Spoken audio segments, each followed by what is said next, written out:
I learned late in life that silence can hold more truth than any sentence ever spoken. It sits between people, steady and patient, waiting for understanding to catch up. Some days it feels like protection. Other days it feels like surrender. Most days it feels like survival, plain and unadorned. My name is Ruth Coleman. I was 68 years old when this happened, living on the south side of Dayton, Ohio, in a small brick house I had already paid for with years of early mornings and tired hands. I mention that only because place and time matter more than people admit. I have lived long enough to know that trouble rarely announces itself. It does not knock hard or raise its voice. It arrives quietly, wearing the face of familiarity. It sounds like everyday conversation. It looks like someone you once carried on your hip, someone whose shoes you tied before school. I raised my son alone after his father passed, long before gray settled into my hair. I taught him how to stand straight, how to look people in the eye, how to keep his word even when nobody was watching. I believed those lessons stayed. I believed love meant presence and respect meant listening. Family, to me, was never about ownership. It was about responsibility. You cared for what was shared. You asked before taking. You spoke before deciding. That was the order of things in my mind, shaped by women who came before me and men who understood restraint better than power. The car sat in my driveway every morning like it always had. A faded blue sedan, paid off, dependable, nothing special to look at. It took me to church, to the grocery store, to doctor appointments I never talked much about. It represented movement, yes, but also independence I had earned slowly. My son knew that car the way children know furniture they grew up around. He learned to drive in it, practice turns on empty streets with my hands folded tight in my lap. I trusted him with it because trust, once given, feels natural until it doesn't. There were small changes before anything happened, though I did not name them at the time. His visits became shorter. His eyes drifted when I spoke. Conversations felt rushed, like he was already halfway gone before sitting down. I noticed, but I said nothing, choosing patience over suspicion. I told myself he was busy. Work does that to people. Life pulls them outward. Mothers who hold on too tight end up alone, or so I believed.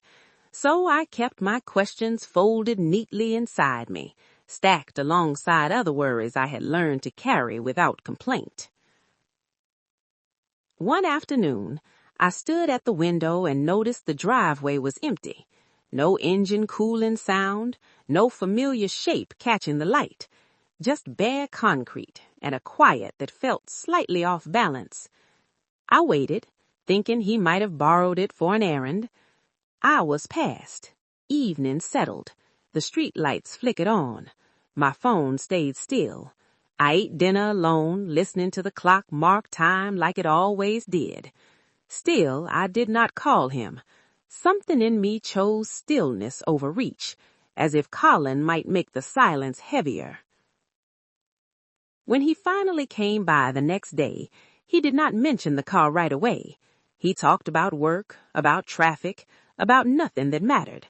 I watched his hands. I listened to the spaces between his words. Experience teaches you where to look when people avoid the truth. Eventually, he told me, simple as weather, that the car was gone, sold. He said it like a fact, already settled, like a decision made long before I was meant to know. He explained just enough to move past it, then waited for my response. I felt many things then, but I did not reach for any of them. I did not raise my voice. I did not ask questions that would corner him into explanations he was not ready to give. I sat there, breathing, letting the weight of that moment settle into my bones. I said nothing. Silence does not mean absence of feeling. It means the feelings have nowhere safe to go. When he told me, I nodded once, not in agreement, but in acknowledgement. I let the room hold what neither of us could. He looked relieved, mistaking my quiet for permission. When he left that day, the house sounded different, not louder, thinner, as if something had been taken that affected the air itself. I stood in the hallway for a long while, hands resting at my sides, listening to nothing in particular, trying to understand what had shifted without moving. I thought about the first car I ever owned, long before this one, how my mother cried when I drove it away, not because she feared the road, but because she knew independence changes the shape of relationships. Cars are not metal alone. They are decisions, distance, choice. I washed the dishes slowly that evening. Routine steadies the mind. The water ran warm. The plates clinked softly. I replayed his voice in my head, calm and practiced. I noticed how he never said sorry. I noticed how he never asked.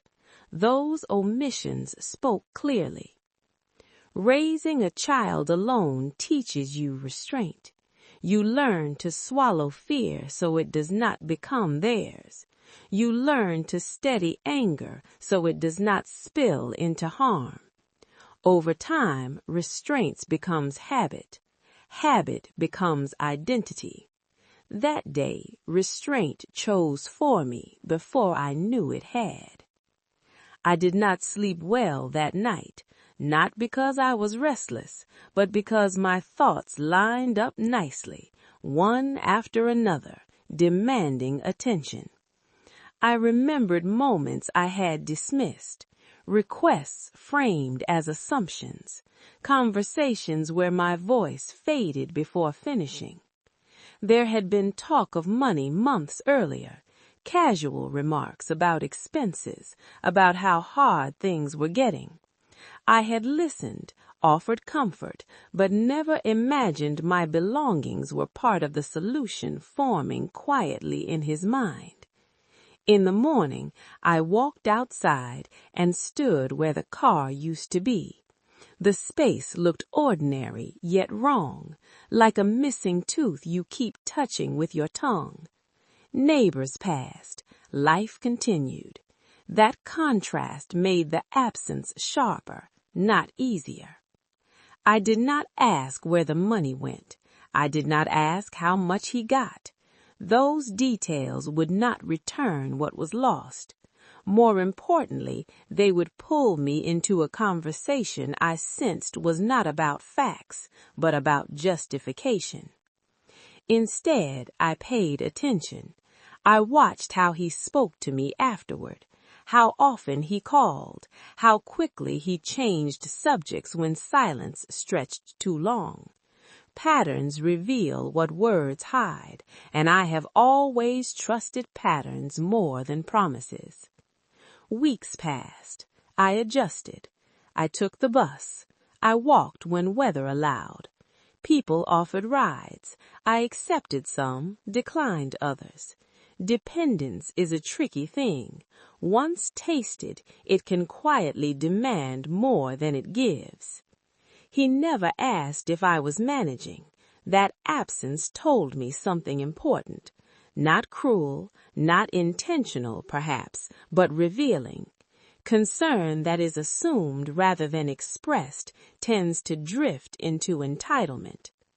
I began to understand that what hurt was not the sale itself. Objects come and go. What cut deeper was the certainty with which he decided I did not need to be included, that my consent was optional, that my autonomy was negotiable. Still, I said nothing, not because I was afraid, but because clarity was forming. Words spoken too early often protect the speaker more than the truth. I wanted to see clearly before choosing what kind of woman I would be next. Clarity does not arrive all at once. It comes in pieces, often disguised as ordinary moments. A phone call not returned, a visit delayed, an answer trimmed short. Each small thing settles somewhere inside, adding weight without noise. I carried that weight quietly, learning its shape as days moved forward. I thought about the women who raised me, how they spoke less when they understood more. My grandmother used to say that a person's choices introduce them better than their words ever could. At the time, I thought that was just something old folks said. Age teaches you its precision. My son was not unkind after that. That is important to say. He did not shout or insult or withdraw completely. He remained present enough to appear attentive. That middle space is where confusion lives, where wrong can hide behind familiarity and call itself normal.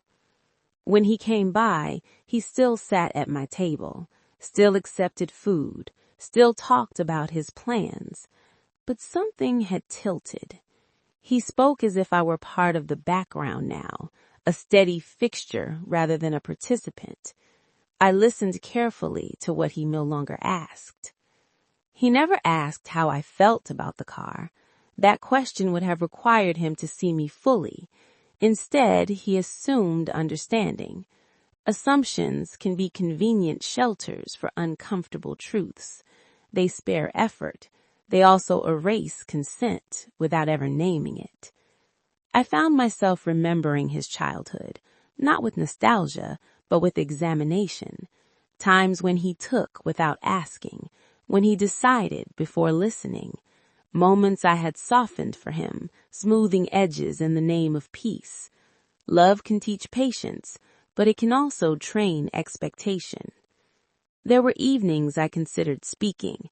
I would rehearse sentences while folding laundry or waiting for water to boil. Each time the words felt wrong in my mouth, too sharp, too explanatory, too eager to be understood.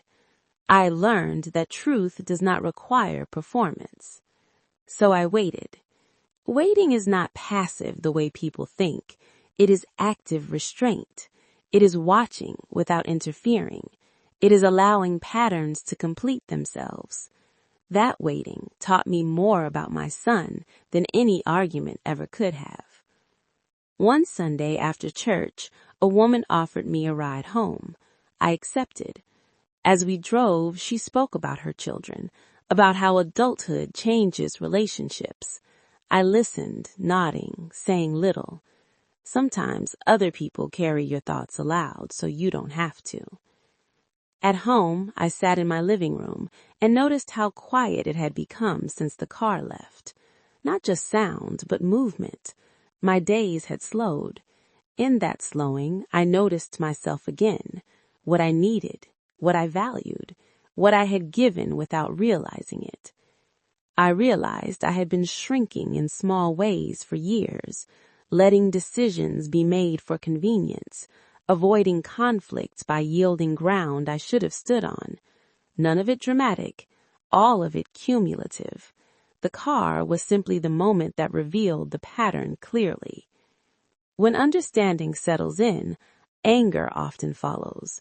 Mine did not. What came instead was sadness, clean and steady. Sadness for the version of motherhood I thought would last forever. Sadness for the assumption that respect naturally grows alongside love. I did not confront him because I no longer needed to. Confrontation seeks acknowledgement. I had already given that to myself. I knew what had happened. I knew what it meant. That knowing was quieter than anger, but far more solid. From that point on, I began to change small things, not out of spite, out of alignment. I started choosing myself in ways that required no announcement. Boundaries do not always need words.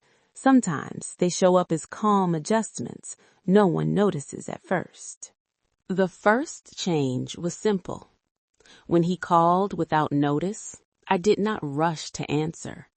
I let the phone ring until it stopped, then returned the call when it suited me. That pause was not punishment, it was balance. It reminded me that my time still belonged to me. I rearranged my days. Appointments were scheduled earlier. Errands were planned with intention. I learned the bus routes well enough to stop feeling like a guest in my own routine. Independence looks different when it is reclaimed instead of given. He noticed, though he did not say it outright. People feel shifts before they understand them. His visits became less frequent, then more deliberate. He asked questions again, careful ones. Questions that hovered near responsibility, but did not quite touch it. One afternoon, he mentioned the money from the car in passing, how it helped at the time, how things were still tight. He spoke as if the explanation might retroactively settle something unfinished. I listened, hands folded, eyes steady, offering him no resistance and no relief.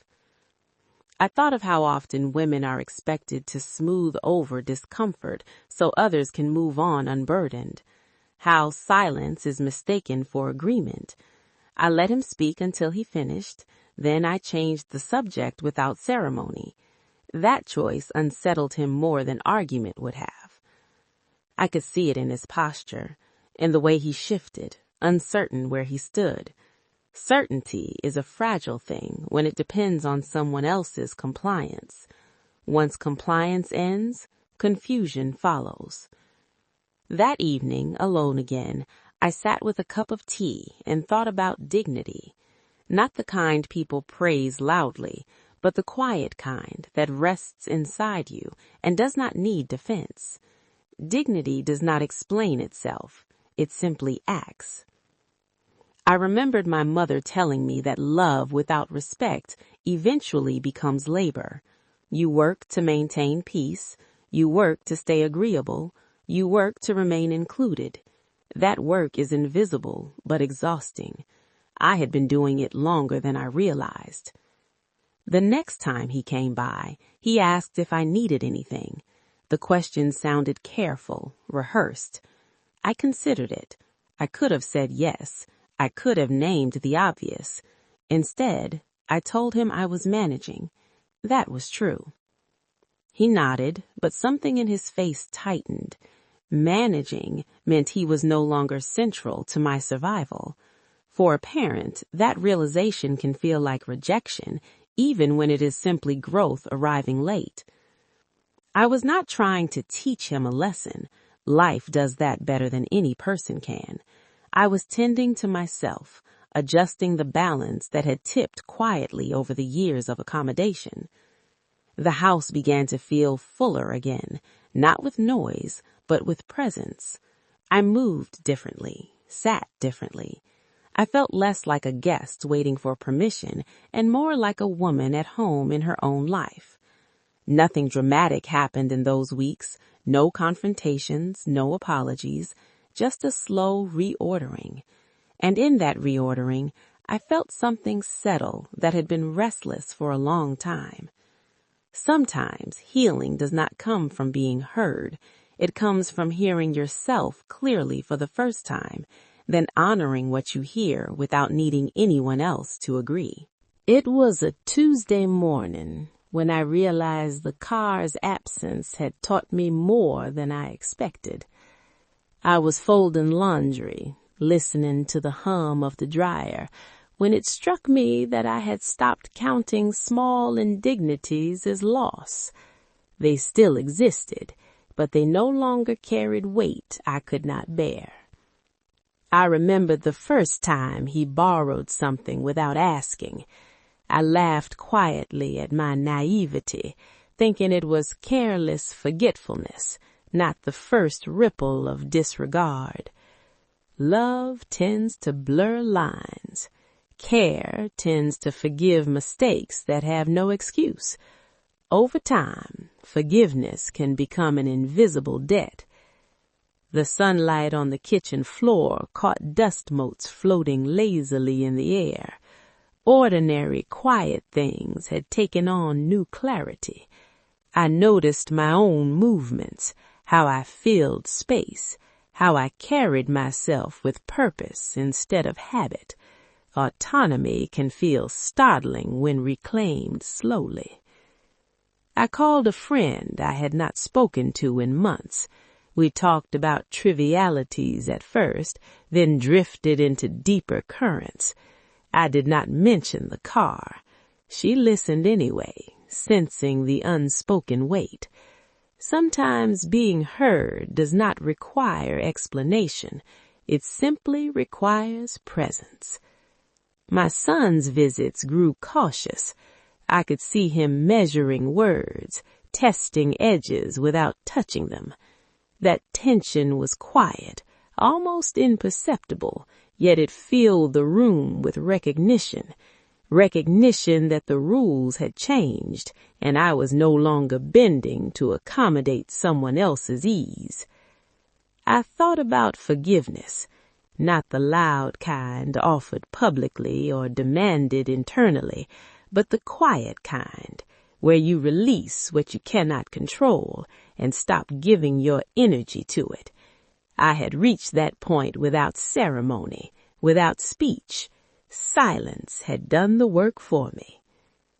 One evening I sat on the porch with a cup of coffee and watched neighbors pass.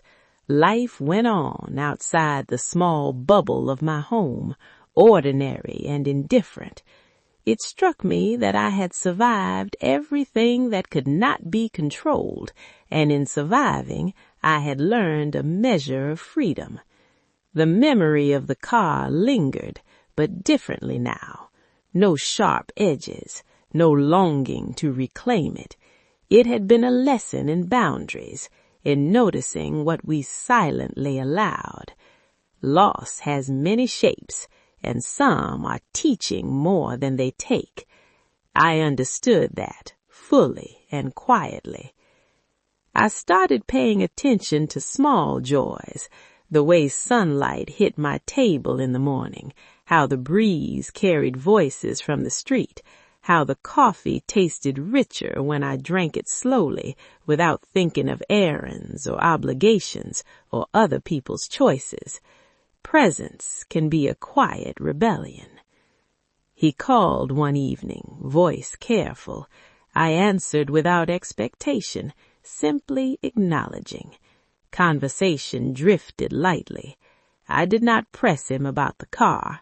He did not mention it. That mutual avoidance felt neither shameful nor cruel. It felt like a boundary respected, even if unspoken. I remembered how love had always asked me to bend, how loyalty sometimes meant silence at cost to myself. I realized I could still love, still care, without dissolving into someone else's convenience. That is not always clear until tested, and I had been tested thoroughly. The ordinary meals, the ordinary conversations, the ordinary tasks, they became a kind of therapy. Each routine reaffirmed autonomy. Each pause in speech reinforced understanding. Life, in its slow, deliberate rhythm, was teaching me balance. I noticed how my posture changed. Shoulders lifted, hands rested without tension. Simple gestures of self-possession, invisible to most, felt profound to me. Small victories often do. They mark the subtle reclaiming of space once ceded unknowingly. Evenings grew longer in my reflection. I watched shadows stretch across the walls and realized the hours were mine, not borrowed, not claimed by expectation, not dictated by someone else's decisions. The quiet was a companion now, steady and patient, carrying lessons I could not have heard in words. One afternoon, I found myself cleaning out the glove compartment of the car I had not driven in months. The space was empty, save for old receipts and a fading air freshener. I smiled quietly, realizing how little I had needed the car itself. Independence is not objects, it is how we hold ourselves inside them. I thought of my son's excitement when he first learned to drive, how proud he had been to show me parallel parking, how small triumphs become lessons we do not notice until the consequences arrive. That memory did not anger me, it simply reminded me that growth can carry selfishness unknowingly. I started keeping a journal, writing carefully in the evenings, not as confession, not as complaint, but as witness. Witness to my own decisions, my own endurance. Words have a way of crystallizing what silence only suggests. Recording truth teaches you to honor it before anyone else does. Neighbors noticed subtle changes, a different rhythm in my steps, a more deliberate smile, less yielding when someone bargained for attention or asked for favors. I did not announce these changes. They were mine alone, quietly asserted without spectacle or statement. The first night I slept without thinking of the car, I felt a shift in my body. Tension released from shoulders, jaw, chest. My breath ran deeper. It was not relief from loss. It was relief from expectation. I had stopped carrying someone else's disregard as a burden I needed to explain. He visited one Saturday, bringing groceries unasked. I accepted, nodding thanks. That was all. His eyes searched for a trace of confrontation, but I offered none. My silence no longer disguised confusion or weakness.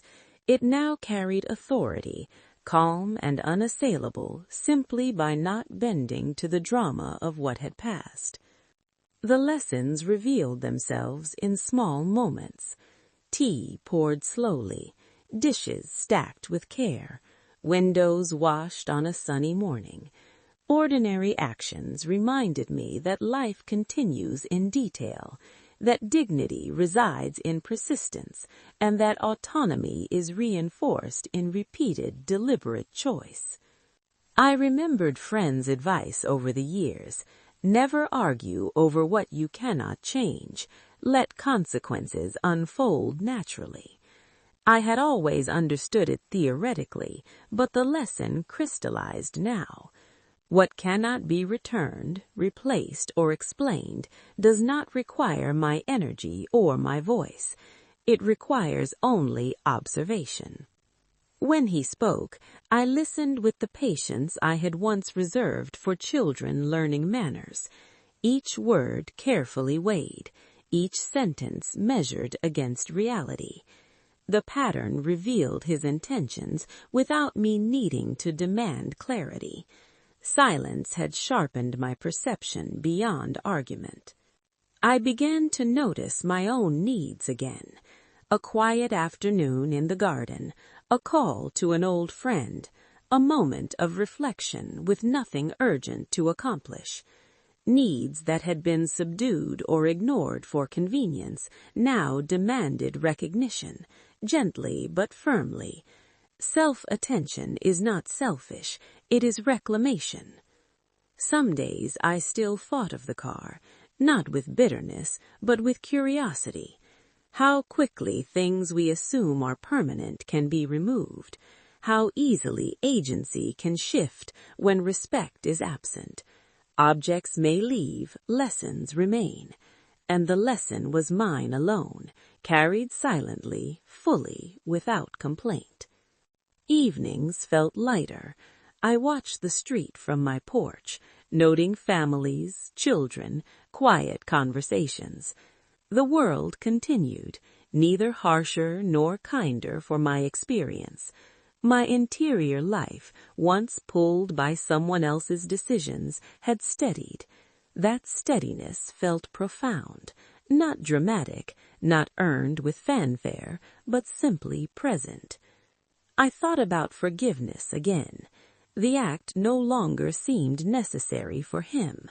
It was necessary for me, to release the weight of expectation, to honor my endurance, to close the chapter without apology or explanation.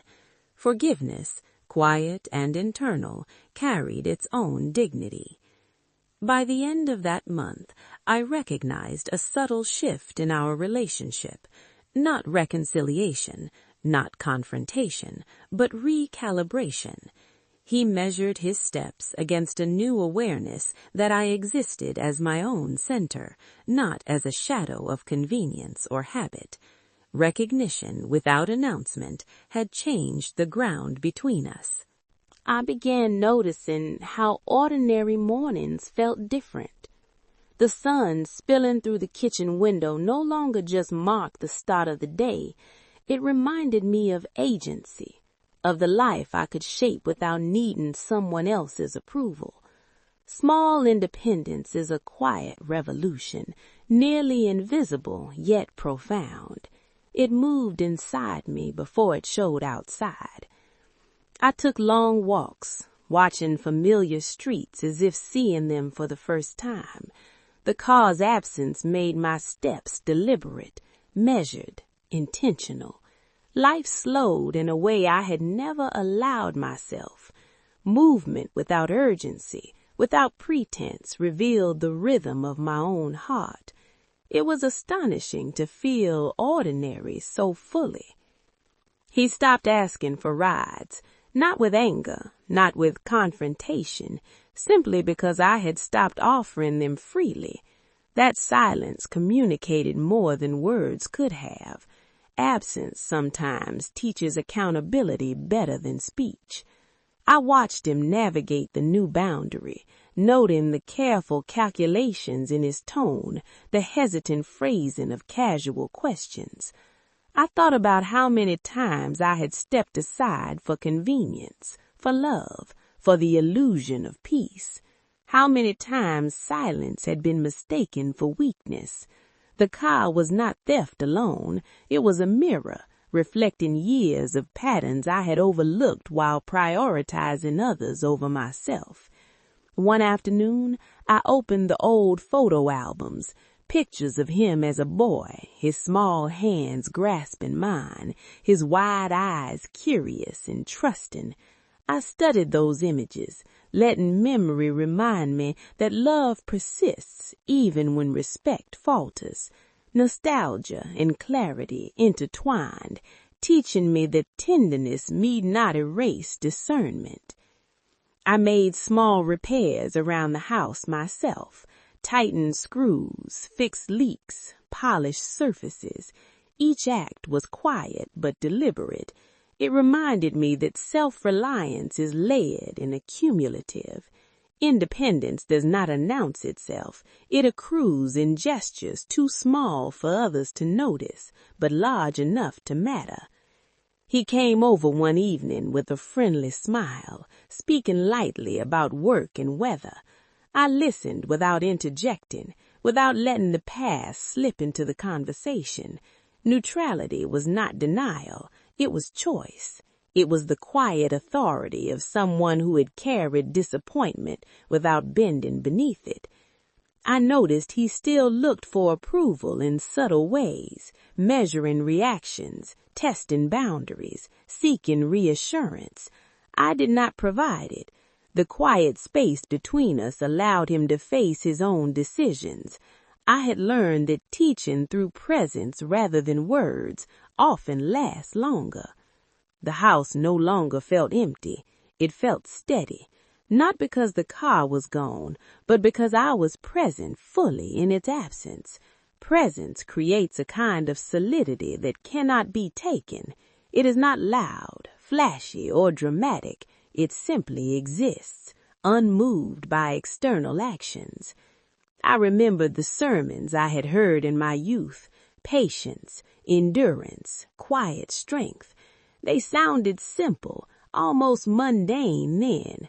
Now each lesson resonated deeply. Strength is not announced. It lives in decisions made without spectacle, in dignity preserved even when others assume ignorance. I began reading more, letting words fill the quiet spaces. Stories of women who lived through decisions they did not control. Their calm acceptance, their subtle assertion of will, mirrored the life I was crafting quietly for myself. Literature became a companion in reflection, teaching without argument. He asked once, casually, if I missed the car. I did not answer. I did not need to. Words would have carried explanation, apology, or justification, none of which mattered. Silence held the truth better than any sentence I could have formed.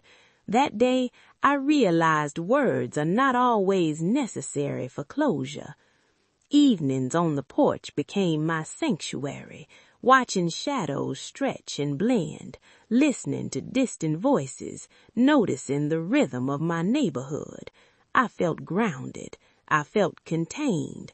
I felt myself again, fully and uninterrupted, carrying no one else's decisions as my own burden.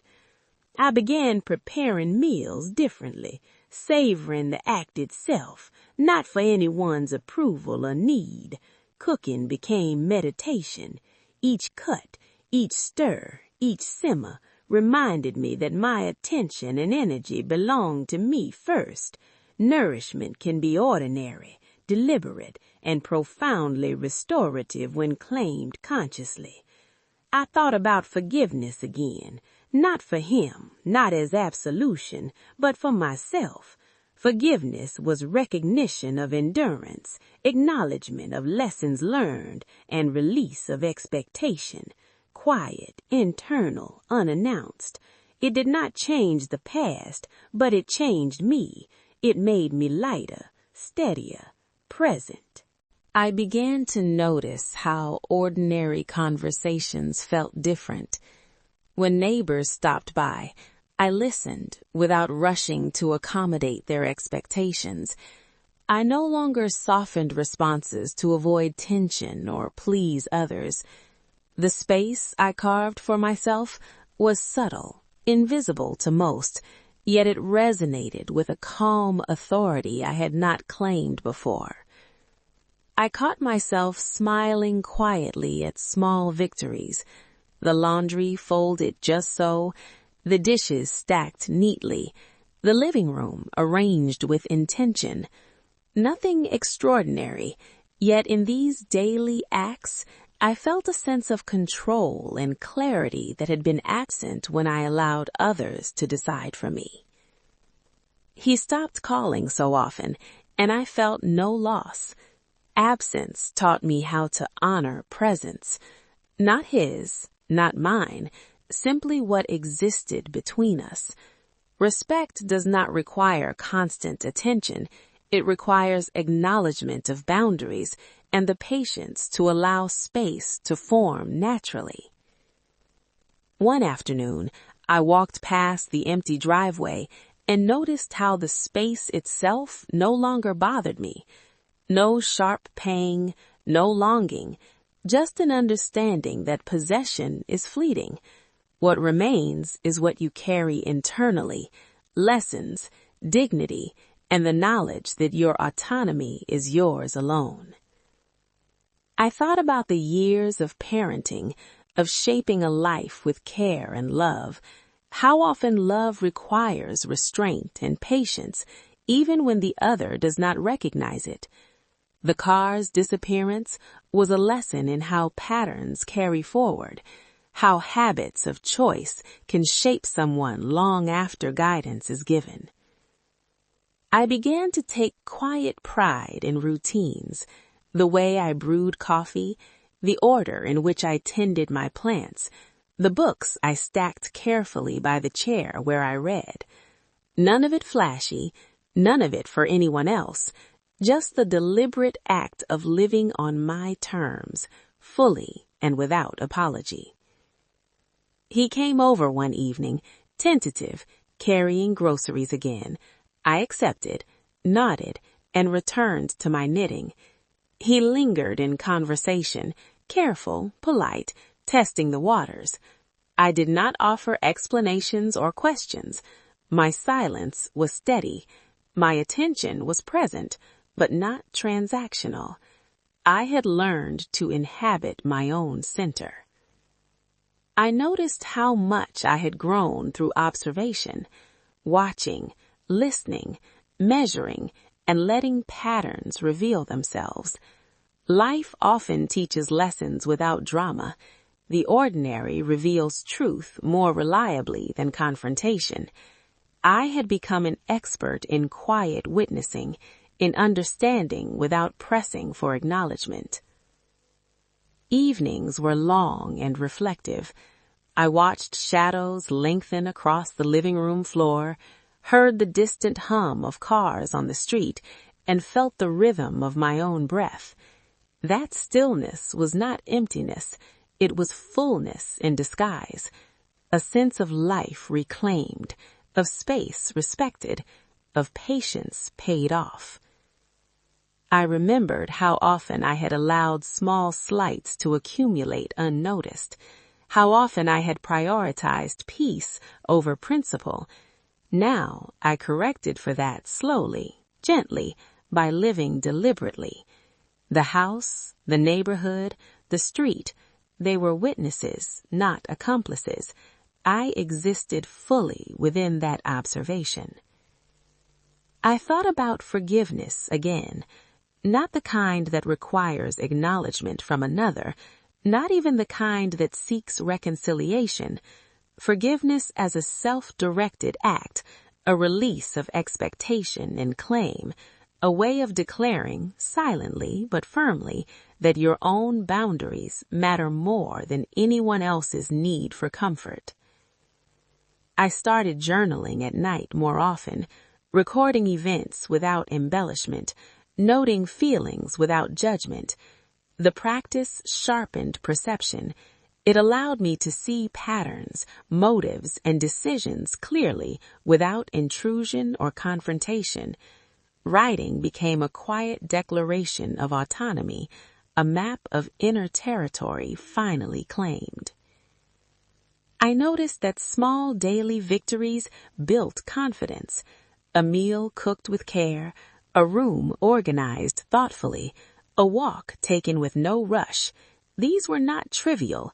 They were evidence of choice exercised, evidence that independence is less about possession and more about deliberate presence. He never mentioned the car again, and I realized I did not need him to.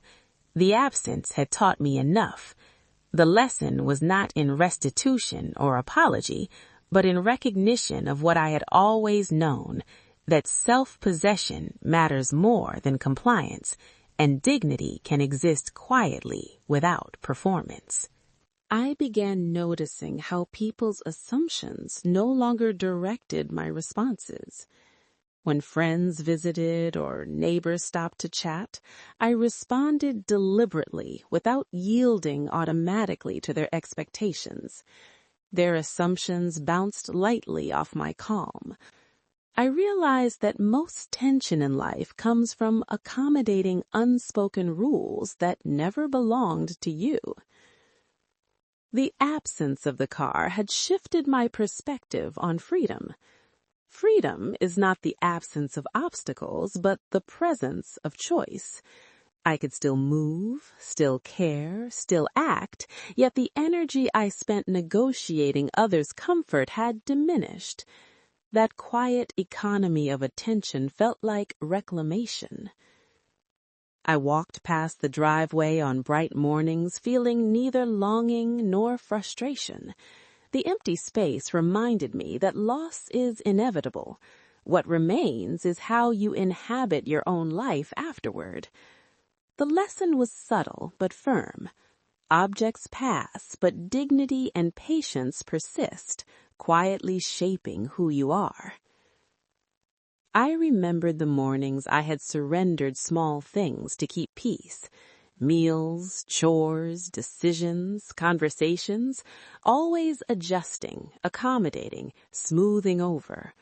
The car was simply the first conspicuous marker of that history. Now, each choice I made was deliberate, weighted, deliberate, but without need for explanation or permission. Evenings became rituals of observation, watching shadows lengthen across walls, listening to the distant hum of the city, feeling air settle around me. Presence, previously overshadowed by worry, became steady and rich. The quiet had a weight that was no longer uncomfortable. It was grounding, a measure of self restored. I noticed subtle changes in him, too. He measured his words carefully, avoided assumptions, sought approval hesitantly. That shift, however, no longer concerned me. I was no longer an anchor for his convenience. Independence had become mutual in a strange, quiet way. He could test boundaries, but they were no longer negotiable without regard. I remembered how patience had been my tool all along, not passive waiting, but active discernment. I observed, allowed time to reveal truth, and exercised choice when the moment arrived. Silence, used deliberately, had taught me more than argument or confrontation ever could. Power lives quietly, unseen by those who expect noise. The small routines of life now carried intentionality. Laundry folded with care, plants tended patiently, meals prepared thoughtfully. Walking, reading, watching the world unfold, all ordinary yet profound. In reclaiming these actions, I reclaimed space for myself, for autonomy, for dignity that no absence or betrayal could undo. He came by once with casual conversation, asking light questions about errands or plans. I answered deliberately, measuredly. No explanations, no reminders of the past. Silence now carried authority. He felt it. I could see it. The same space that once allowed disruption now delineated boundaries clearly and gently. I reflected on the years I had given him without asking for recognition. How many times love had been assumed as compliance. How often patience had been mistaken for weakness. Now, presence and discretion replaced that energy, affirming that endurance and observation carry their own reward. I wrote in my journal at night, not as confession, but as testimony, detailing days, noting feelings, observing patterns. The act of recording affirmed the lessons learned. Independence is layered, gradual. It accrues quietly, solidifying through repetition, observation, and deliberate restraint. I noticed small joys with more attention. Sunshine on the table, sounds of distant children, the aroma of tea brewing. These ordinary pleasures held depth now because my attention belonged to me first, rather than being dispersed to meet expectations that no longer served the life I wanted. Evenings on the porch became meditative. Watching life continue, neither kinder nor harsher, I felt a gentle confidence in myself. The absence of the car, once a sharp edge of betrayal, had become a teacher of quiet patience, deliberate action, and personal authority. Lessons without drama last longer. I realized that love, even when imperfect, can coexist with self-respect. I could care, observe, and maintain dignity simultaneously. They are not mutually exclusive, though life often pressures you to believe otherwise. Balance, I understood, was cultivated silently over time, in ordinary choices, in unannounced reclamation of self. I concluded many nights with gratitude, quiet and inward, not for the betrayal itself, but for the clarity it brought, for the lesson in patience, in observation, in holding one's center when others cannot or will not. I learned that some truths, quietly known and maintained, have a permanence that possessions never can. I started to notice the rhythm of our interactions shifting subtly. Conversations no longer carried the weight of expectation. He spoke, I listened, and the pauses between words held meaning. Silence had become a language neither of us needed to define. It was calm, deliberate, and unshakable, a reflection of the inner boundaries I had reclaimed. I began taking longer walks, appreciating spaces I had once passed without thought. Streets, trees, the distant hum of the city all became markers of presence rather than errands to complete. The ordinary world unfolded with clarity. Each step was deliberate, each breath measured. Independence, I realized, is nurtured in the cadence of attention.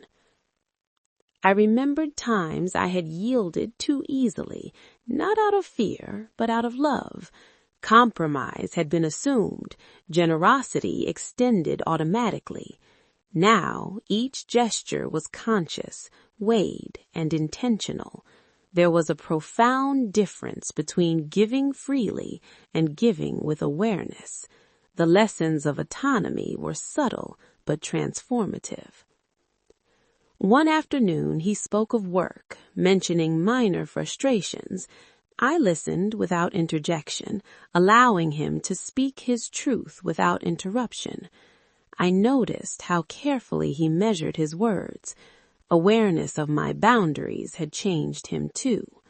Observation often teaches more than confrontation ever could. Presence and restraint communicate lessons vividly. I spent mornings reading on the porch, journal beside me. The act of writing and observing was meditative. I recorded days, noted feelings, and reflected without judgment. Self-attention, practiced consistently, strengthened the quiet authority I had begun to inhabit. Independence accrues through repetition, patience, and deliberate engagement with one's own life.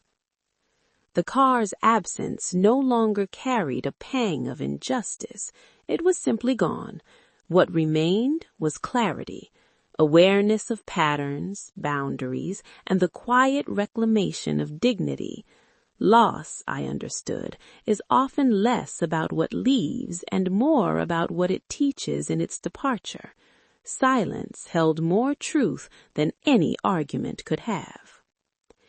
Evenings grew long, and I spent them observing life outside my windows. Neighbors talking, children playing, cars passing. Ordinary life continued, indifferent and steady. My interior world had shifted. No longer reactive, I had become deliberate in thought, measured in action, and patient in observation. Silence had become my teacher. I noticed small routines carried new weight, meals prepared with attention, plants tended carefully, clothes folded with care. Ordinary acts became affirmations of self-possession. Independence is not always dramatic. It grows quietly in repeated, deliberate gestures that signal presence, authority, and respect for one's own life. He came by with a polite smile one afternoon, carrying groceries again. I acknowledged him and returned to my reading. He spoke lightly, testing boundaries. I offered no pushback, no resentment. The stillness between us communicated what words could not. I was present, calm, unyielding, and fully myself. That was enough. I reflected on love and respect. They are not always aligned. One can love and still enforce boundaries. One can care and still maintain autonomy. These distinctions are learned slowly, often through ordinary experiences that quietly illuminate imbalance and teach deliberate reclamation. I thought of forgiveness again, internal and unspoken. It was not directed at him, nor dependent on acknowledgement. It was self-directed, a quiet act of releasing expectation and reclaiming peace. The authority I sought resided in that forgiveness. Words were not necessary. The act itself carried clarity and calm. Small joys became more vivid. The warmth of sun on the skin, the scent of brewing tea, the sound of wind through trees. Attention, fully claimed, revealed beauty that had gone unnoticed in years of accommodating others. Autonomy allowed ordinary moments to feel rich, deliberate, and profoundly sustaining. I considered my own growth. Patience, observation, silence, they were tools I had cultivated through experience. I realized how much power exists in restraint, in choosing when to act, when to speak, and when to simply allow life to unfold. Lessons arrive quietly, without announcement, but they endure. I ended evenings on the porch, watching shadows stretch and fade.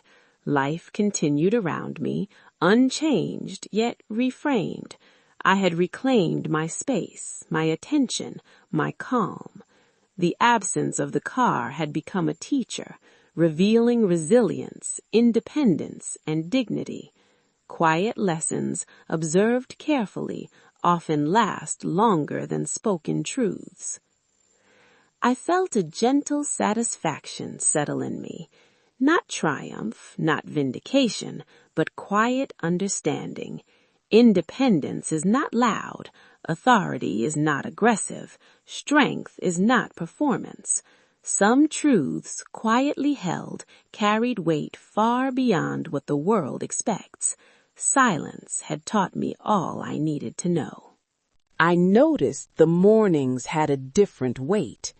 The sunlight came in the same way it always had, yet I observed it fully, without distraction. Each day was mine to inhabit. No interruptions from assumption, no urgent need to accommodate what was not asked. Autonomy felt steady, tangible, and quietly satisfying. I began to see how much patience had shaped me. Not passive waiting, but deliberate observation, watching, measuring, understanding before acting. Life had given me opportunities to practice restraint, and in the absence of the car, I recognized the skill I had cultivated without fanfare. Silence had strengthened me. He visited occasionally, polite, careful, aware of boundaries. I did not instruct him, question him, or press for apologies. I listened. Presence communicates more than argument ever could. He felt the shift in energy, the unspoken authority. My silence carried clarity, patience, and dignity, tools more lasting than confrontation. I took up simple rituals, tea brewed just so, plants watered, laundry folded mindfully. Each act repeated reinforced independence. Ordinary life became deliberate. Ordinary moments became markers of agency. I realized how little had required drama to teach lessons.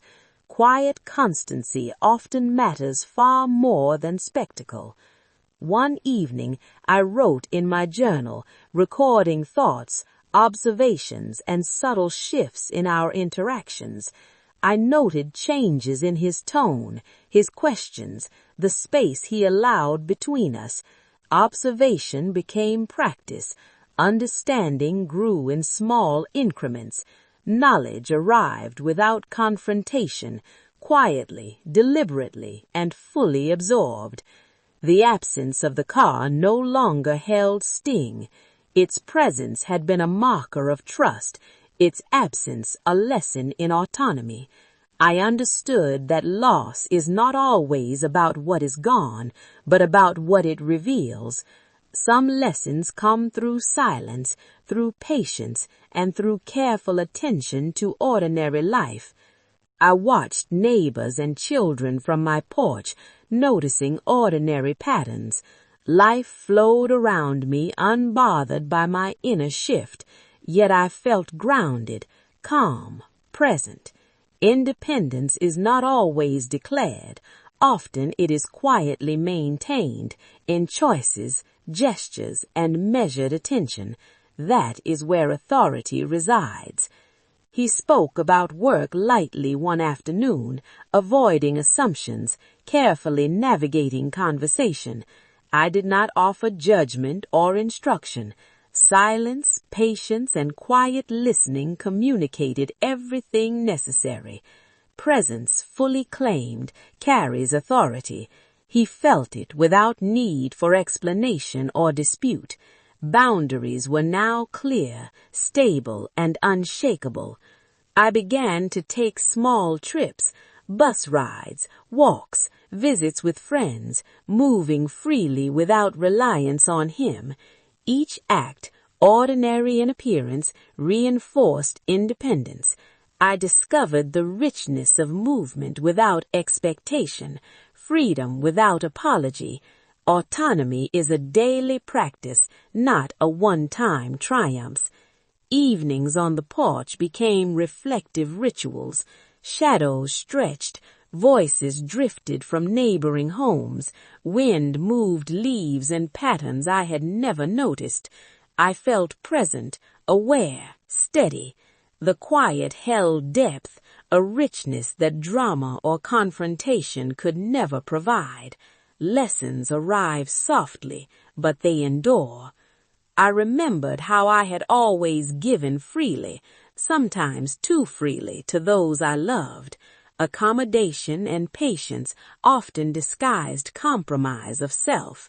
The car's absence revealed that clearly. Recognition of patterns without anger, without rush, created a new clarity. Endurance and observation carry their own power. I drank my tea slowly, savoring the warmth, the aroma, the calm. Independence resides in these ordinary moments. Presence, mindfulness, and deliberate attention cultivate authority silently. Objects, people, and disruptions come and go. Autonomy persists, quietly, persistently, as a form of dignity that cannot be taken. He asked once if I was managing well. I nodded without elaboration. The question was polite, careful, and necessary. I offered no reassurance beyond acknowledgement. My calm carried more than words could. Lessons of patience, observation, and deliberate restraint are often invisible, but unmistakable to those paying attention. I reflected on love and care. They coexist with boundaries, patience, and self-respect. One can care deeply and still hold authority over one's life. Lessons of restraint and clarity unfold through ordinary interactions, quietly revealing power without drama. Presence is more enduring than possession. I ended many evenings watching the sky, noting changes in light, shadow, and sound. Life continued, neither dramatic nor altered, yet the internal landscape had shifted. Independence had arrived, not through confrontation, not through anger, but through careful observation, deliberate choice, and the quiet reclamation of self. I began noticing patterns in our daily interactions that I had missed before. His words, the pauses, the way he measured his steps in my house. each subtle action revealed more than any argument could. Life teaches quietly, often in repetition, if you have patience to observe and understanding to receive it. I took to walking at dawn, alone, along streets I had known for years. The air was cooler, the light softer, and each step reminded me that I moved at my own pace. Freedom is subtle. It is the ability to choose rhythm, path, and attention, unburdened by expectation. That rhythm became sustaining. I noticed how small acts reinforce presence, brewing coffee carefully, folding clothes, tending plants. Ordinary gestures became affirmations of autonomy. They are not grand, not dramatic, yet they carry a weight invisible to others. Independence lives in repeated, deliberate acts that claim space quietly, without announcement. He spoke lightly one afternoon about work frustrations. I listened without judgment, letting him finish before changing the subject. Silence communicates lessons more reliably than confrontation. He learned through observation, through the calm I carried, that boundaries are steady and respect cannot be assumed. Authority is quiet but undeniable. The absence of the car no longer carried sharpness. It had been a marker, a lesson disguised as loss. Objects leave, people act, but autonomy endures. I learned to distinguish between what can be returned and what must be carried within. That understanding settled inside me like a slow, steady pulse. Evenings became rituals of observation. Shadows stretched, leaves moved in the wind, distant voices carried across streets. The world continued, indifferent yet familiar. I felt fully present, noticing life without needing it to be dramatic. Lessons arrive in silence, in patience, and in steady, deliberate attention.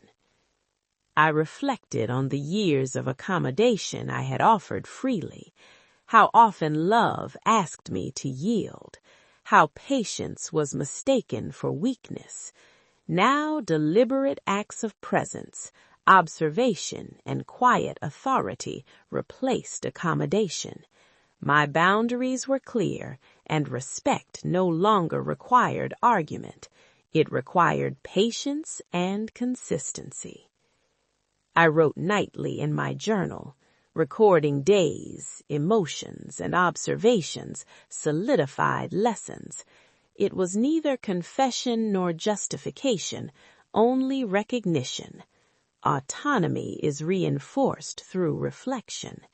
Silence and observation, carefully recorded, strengthen resolve, clarify understanding, and allow patterns to emerge without interference. He visited occasionally, careful, polite, aware of boundaries. I did not lecture or explain. I simply engaged calmly. Presence and silence communicated all that needed to be known. Lessons of patience, authority, and discretion are more enduring than words spoken in heat. Observation teaches more than argument ever could. I found joy in the ordinary again. Sunlight on the table, wind through leaves, distant laughter of children. These moments, once unnoticed, became affirmations of life and self-possession. Independence is not always spectacular. It is claimed quietly in attention, in intention, in repeated acknowledgement of one's own needs. He asked politely if I was managing, offering help. I nodded, accepting in moderation. No dramatics, no apology, just acknowledgement. Calm, deliberate presence reinforced autonomy more than confrontation ever could. Authority often resides in the ability to accept or decline on your own terms, quietly, without spectacle. I reflected on love and care. They coexist with patience, boundaries, and dignity. One can care and still hold steady authority over oneself. Life teaches this subtly in ordinary acts, in measured observation, and in deliberate choice. Autonomy, once claimed, becomes a foundation for steady, enduring presence. I brewed tea in the evenings, savoring the warmth and aroma. Ordinary acts became rituals of self-possession. Independence, deliberately nurtured, grows quietly. Presence and attention to ordinary life cultivate authority that is invisible to the world, yet profoundly real to the one who claims it. I watched the sky shift color at dusk, noticing light, shadow, and stillness. Life continued, unchanged externally, yet internally I had shifted. Patience, observation, and deliberate choice created independence that no action of another could undo. Quiet lessons, learned slowly, endure far longer than words ever could. I realized that endurance, patience, and observation are forms of power. Authority does not need announcement. Independence does not require confrontation. The quiet, deliberate reclamation of self carries weight far beyond what others recognize. Silence, properly held, is one of life's strongest teachers. I began noticing the subtle ways my son's awareness shifted over time. He measured his words, paused before acting, and tested boundaries carefully. The lessons I had not spoken aloud settled quietly in the space between us. Observation and restraint teach better than argument. Patterns, repeated over months, reveal truth in ways words rarely can. I started paying more attention to ordinary moments at home. The scent of coffee brewing, the rhythm of the ceiling fan, sunlight slanting across the floor. Each detail reminded me of presence, of life lived deliberately. Freedom resides not in grand gestures, but in claiming ordinary moments fully for yourself. He came by one afternoon, polite, careful, offering small conversation. I engaged with calm neutrality. I did not instruct, correct, or justify. Silence and measured attention communicated more than argument ever could. Authority resides in stillness, in presence, in the ability to witness without disturbance. I reflected on years of yielding for convenience. Love had often asked patience, which was mistaken for weakness.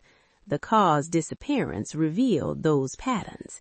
Now, deliberate acts of independence replaced accommodation. Boundaries no longer needed explanation.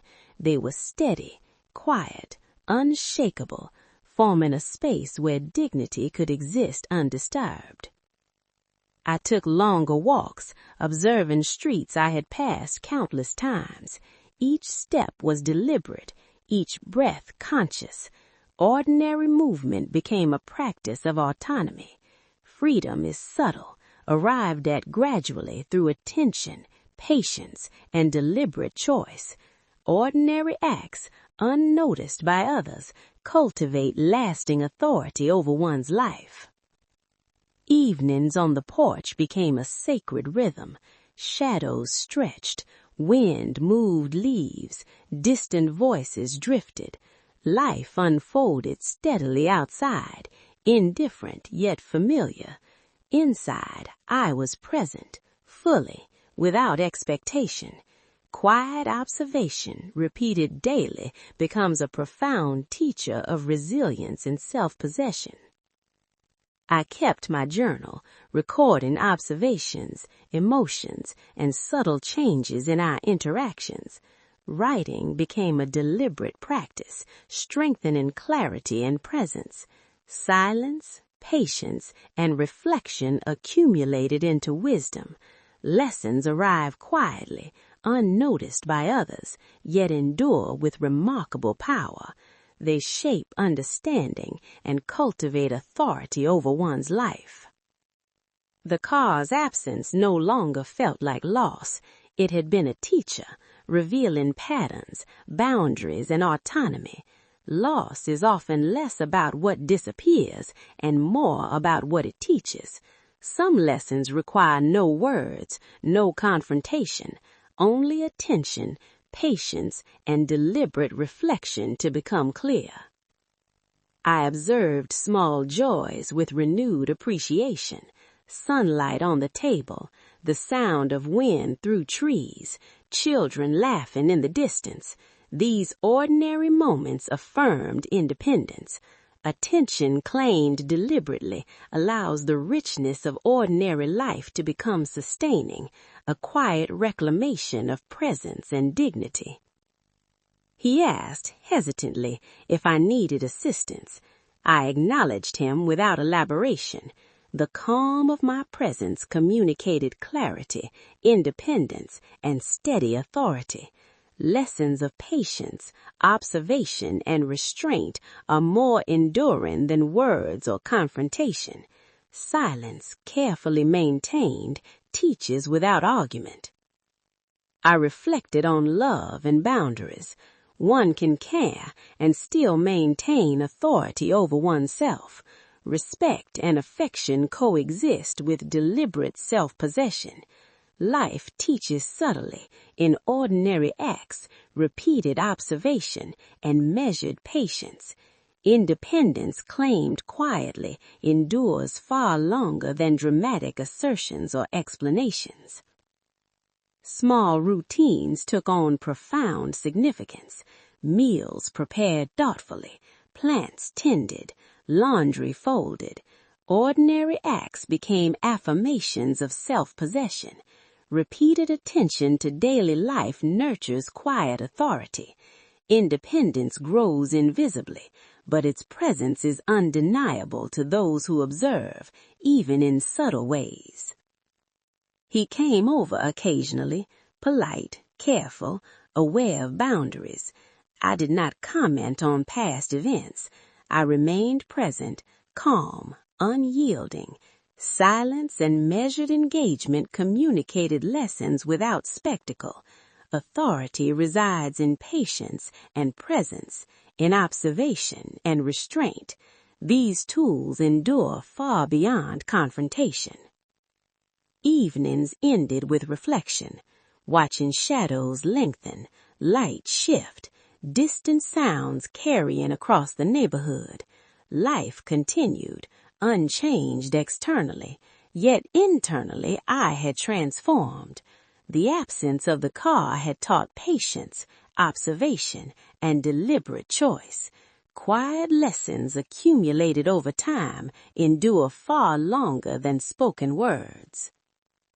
I understood finally that endurance, patience, and observation are forms of power. Authority is not announced. Independence does not demand spectacle. Deliberate reclamation of self, quietly and without apology, carries weight beyond recognition. Silence, properly held, is one of life's most enduring teachers. I began to notice how my own voice had changed in ordinary conversation. Not louder, not sharper, just steadier. Words carried weight not because they were argued, but because they were deliberate. Silence had taught me its own language, and in that quiet authority, I felt my presence fully without demanding recognition from anyone else. I spent mornings observing the rhythm of the house. sunlight on the floors, wind through the windows, the hum of life outside. Each ordinary moment reminded me that independence is not a sudden declaration, but a slow, deliberate cultivation. Presence is a quiet act, repeated daily, unnoticed but undeniable to the one practicing it. He spoke lightly one afternoon about minor work frustrations. I listened fully, without interjecting judgment or advice. Silence communicates more than confrontation ever could. Boundaries were no longer assumed, they were understood. Observation and quiet attention teach lessons more reliably than words, and patience allowed truth to emerge naturally. The absence of the car no longer felt like theft. It was a lesson in boundaries, autonomy, and patience. Loss often teaches more than gain ever does. Some lessons arrive without drama, without explanation, quietly guiding behavior and perception. I had learned that attention and discernment shape life far more than confrontation or restitution. Evenings became rituals of deliberate presence, watching shadows stretch across walls, hearing distant voices carrying across the neighborhood. Life continued outside, indifferent, yet familiar. I felt grounded. I observed deeply. Ordinary acts, tea, reading, tending plants, became affirmations of independence. Quiet attention was a reclaiming of self, and it mattered. I wrote nightly in my journal, noting subtle changes in our interactions, my reflections, and observations of ordinary life. Recording thoughts and feelings without judgment or expectation strengthened clarity. Reflection is a tool of autonomy. Silence and observation, coupled with deliberate acknowledgement, consolidate lessons that words alone could never capture. He came by with careful politeness, offering conversation in small gestures. I engaged with calm neutrality, neither forcing reconciliation nor withholding presence. The quiet between us conveyed lessons of patience, restraint, and self-possession. Authority resides in deliberate presence, patience, and careful observation, more enduring than argument or explanation. I observed small joys with a renewed sense of richness. The way sunlight danced across the table, leaves shifted in the breeze, distant laughter echoed down streets. Ordinary moments fully attended to affirm life. Attention and presence cultivate independence and dignity. The car's absence had been a teacher, revealing depth in seemingly ordinary acts. I reflected on love and boundaries. Care does not require surrender. Affection can coexist with self-respect. Life teaches subtly through ordinary actions, patience, and repeated observation. Independence claimed quietly without spectacle or dramatics lasts far longer than victories demanded through confrontation or explanation. Small routines became deliberately meaningful. Cooking, cleaning, watering plants, folding clothes, ordinary acts carried intention, asserting autonomy quietly. Presence and attention, cultivated over time, reinforce authority over one's life. Objects come and go, people act freely, yet self-possession endures through deliberate attention and deliberate choices. I noticed subtle shifts in my son's awareness. He spoke carefully, tested boundaries cautiously, and adjusted to the space I now held. Observation and restraint had done their work. Lessons of autonomy, patience, and dignity had become tangible, though unspoken. Presence, properly maintained, communicates far more than argument ever could. Evenings on the porch became meditative, watching light fade, shadows deepen, distant sounds carrying across the neighborhood. Life continued unchanged externally, yet internally I had shifted. Quiet lessons learned deliberately endured. Autonomy had become routine, patience a constant companion, and observation a sustaining practice of presence and authority. I realized finally that endurance, observation, and deliberate action are forms of authority. Independence does not require spectacle, confrontation, or explanation. It grows quietly through attention, presence, and careful practice. Lessons arrive softly, settle deeply, and endure, often unseen by anyone but the one who has learned them. I noticed how ordinary mornings felt differently now. Sunlight spilled across the floors, the wind moved leaves just so, and each breath reminded me I was present, fully, without distraction. Independence is subtle. It does not demand recognition. It arrives quietly through deliberate attention, repeated action, and patient observation of one's own life. I reflected on how patience had carried me this far, not passive waiting, but steady observation, watching, measuring, understanding before acting. Life gave me countless opportunities to practice restraint. The car's absence crystallized that practice, revealing the quiet authority I'd built through years of endurance and mindful attention. He visited occasionally, polite, careful, aware of boundaries. I neither instructed nor corrected. I simply engaged, present and calm. Silence, steady and deliberate, communicated lessons far better than confrontation ever could. Boundaries had become self-evident, respected quietly. Presence, patience, and careful attention carried authority without announcement or demand. I walked the neighborhood at dawn, relishing ordinary sights and sounds, birds, distant voices, streets bathed in soft light. Each step was deliberate, each breath conscious. Freedom is subtle, cultivated through attention and patience. Independence grows not through possession, but through deliberate, mindful inhabitation of one's own life and choices. Evenings on the porch became sacred rituals. Shadows stretched across walls, distant laughter carried softly, and air shifted gently.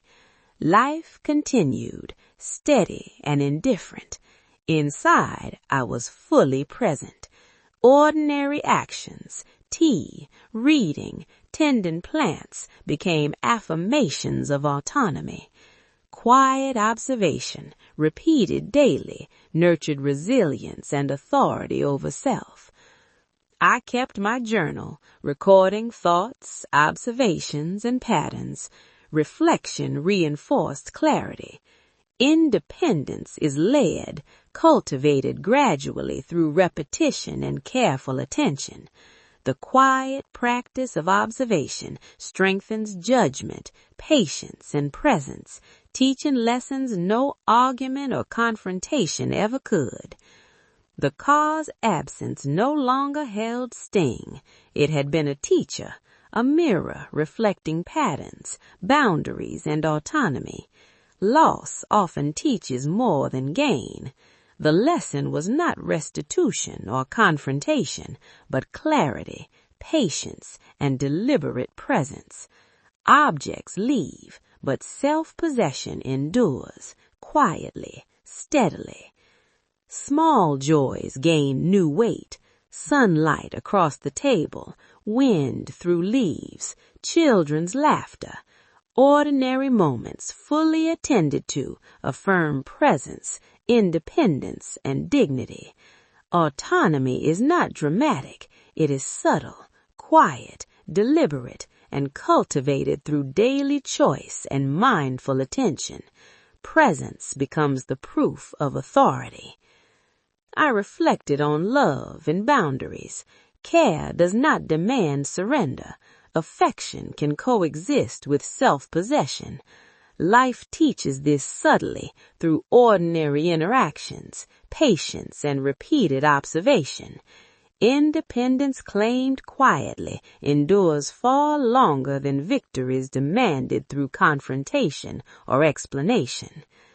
Small routines became rituals of authority, meals prepared thoughtfully, plants tended, laundry folded, rooms kept with attention. Ordinary acts asserted autonomy subtly, repeatedly, and quietly. Independence grows in the cumulative power of ordinary choices performed deliberately, unnoticed, yet deeply sustaining. He came by occasionally, careful, polite, aware of boundaries. I engaged calmly, without comment on the past. Presence, restraint, and measured attention conveyed all that words could not. Authority resides in patience and observation, enduring longer than argument, louder than complaint, and deeper than explanation. Evenings ended on the porch, watching light fade, shadows deepen, distant sounds drifting. Life continued externally unchanged, yet internally I had shifted profoundly. Quiet lessons, patiently learned, endure.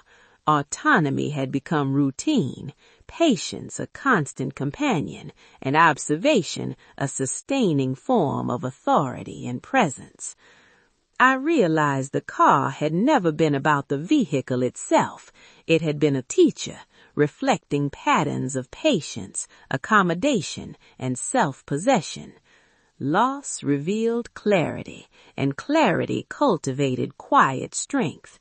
Independence does not announce itself. It arrives subtly, in ordinary moments, through deliberate choice and careful attention. I drank my tea slowly, savoring warmth, aroma, and stillness. Ordinary acts, performed deliberately, became expressions of independence and quiet authority. Presence and attention carry power that no object or action by another can diminish. Life teaches gently when we are willing to observe and endure. I understood finally that endurance, observation, and deliberate choice are forms of authority. Independence requires no confrontation, spectacle, or explanation. It grows quietly through attention, presence, and patience. Lessons settle softly, endure deeply, and shape life profoundly, often unseen by anyone but the one who has learned them. And in that quiet, watching shadows lengthen and the day settle into stillness, I understood a single truth. Some freedoms are measured not in what you hold, but in what you refuse to let control you, and that, I realized, is enough.